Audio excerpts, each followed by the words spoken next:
Кара-Кыргыз автономиялык облусуна 100 жыл толду. Ал эми ошого карата бул байрамыбызды ачык деп жарыялайм. Биз автономиялык облустунун 100 жылына карата түзүлгөн презентация.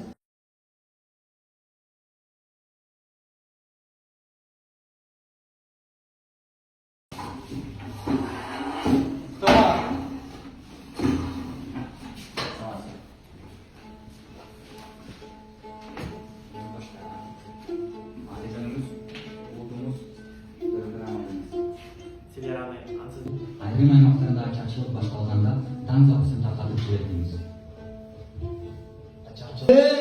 Kızıl kıya kezende kımbatım ağız kımbıyıp görünüp kalkan kezeken kıynoğuçu kırgızlar kınkıp durgan kezeken Erman asraf çutardım kış çola kirip barganda hamam kaşı yordunan turlaganın karacı astan manas gelgende adasın görgün bana deydi kanın karacı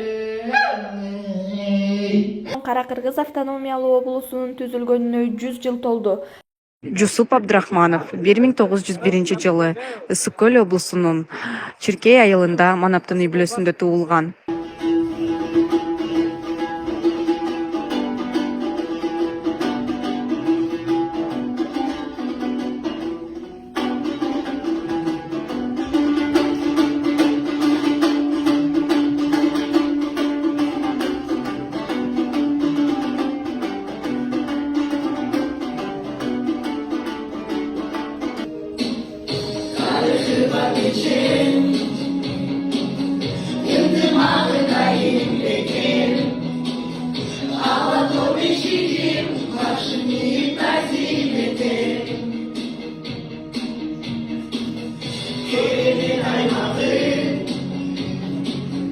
Кара-Кыргыз автономиялык облусунун 100 жылдык мааракесин тосуунун мааниси эмнеде?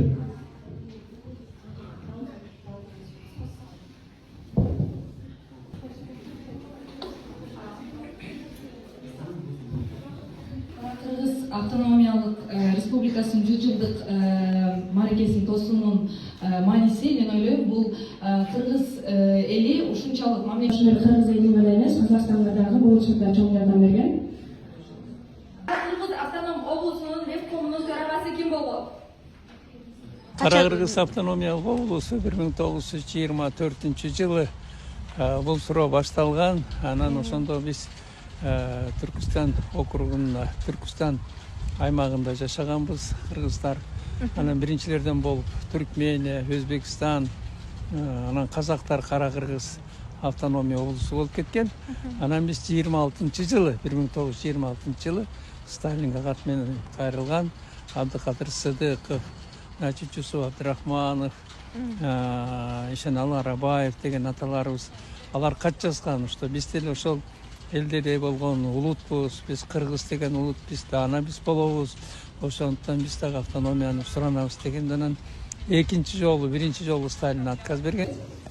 Асмандагы айсымал акырын басып келейин, издөө салган калкыма ийилип салам берейин.